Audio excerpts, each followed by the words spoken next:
Hey guys, thanks for tuning in to another video on ForgottenWeapons.com. I'm Ian McCollum, and today, courtesy of Legacy Collectibles, we have a very cool Russian contract example of a Browning model of 1905 pistol, also known as a vest pocket Browning.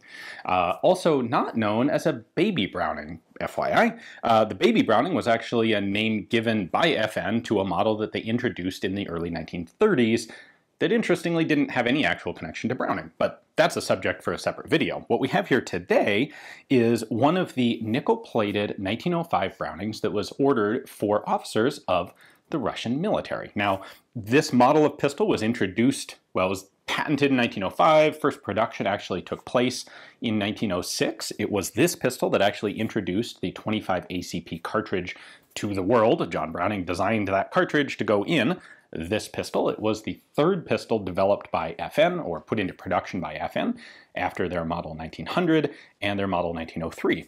So, this thing is so tiny that you can't even see it from back there, so let's take a closer look and talk about how this thing got to Russia. These are positively tiny little pistols. This one is nickel-plated, as you can see. This nickel plating was done by FN, at FN. It was specifically done by their motorcycle division. We actually looked at, a little while back, a Russian contract FN Model 1900 that was also nickeled like this. What this one has that is different is the crossed Mosin-Nagant rifle symbol and an inventory mark there. So this is the 6,000th pistol that was purchased by the Russian government as part of this program. Now specifically, this was purchased by the Imperial Nicholas Military Academy, one of the largest officer training academies in Russia at the time. And the time, by the way, would be about 1908. They purchased a variety of pistols, mostly 1900s and 1905s, but also some 1903s. And this was done largely to resell to Russian officers who had to provide their own sidearms. Something like this, fancy nickel-plated and really tiny, would probably have gone to a relatively high-level officer. Not all of them were nickel-plated. There are some that survive that are simply blued. These tend to be in better condition, probably because they were used less, probably because they went to officers of higher rank who are less likely to actually use a sidearm like this. At any rate, the crossed Mosin-Nagant symbol here is something that was used on a variety of Russian equipment, not just pistols. It does not represent specifically like army acceptance. It's a symbol of imperial Russian ownership, but it was applied by FN at the factory. And you'll see it on occasionally things like binoculars, among other stuff. The inventory number associated with it is incremental. They didn't, like, it's a single run of numbers of all the different models of pistol.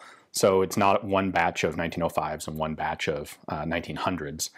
These were, this particular example, and in fact most of them, this was shipped before 1909. In 1909, FN started adding a thumb safety on the back of the frame of their Model 1905 pistols. This doesn't have it, and neither do most of the documented surviving Russian contract examples. You will notice there are a couple parts here, specifically the trigger and the magazine release, that are not nickel-plated. That was done deliberately by FN.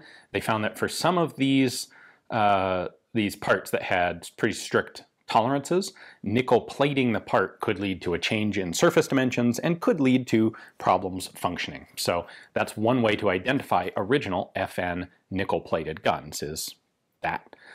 This is actually like a blackening. It's a surface finish that was done to the whole gun to prepare it for nickel plating and then just left intact on a couple of these parts. Guns that do have manual safeties, the manual safety was typically left in that black configuration as well. The magazine is nickel plated with a blued follower. It kind of goes without saying, I think, that a pistol like this is pretty rare here in the United States today. There are, I believe, 10, maybe 12 of them that are documented to still exist. My reference for this, including that list of existing known examples, which includes this one, is Anthony van der Linden's book on FN Browning pistols.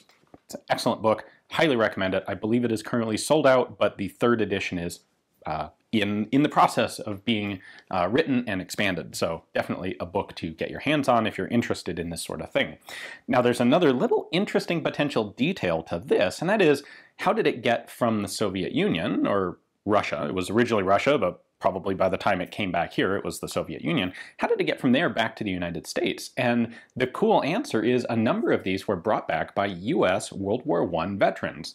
Not guys who went to France, but guys who were in the like post-war Arctic expedition up to Archangel and Murmansk to help support the White Russians in the Russian Civil War.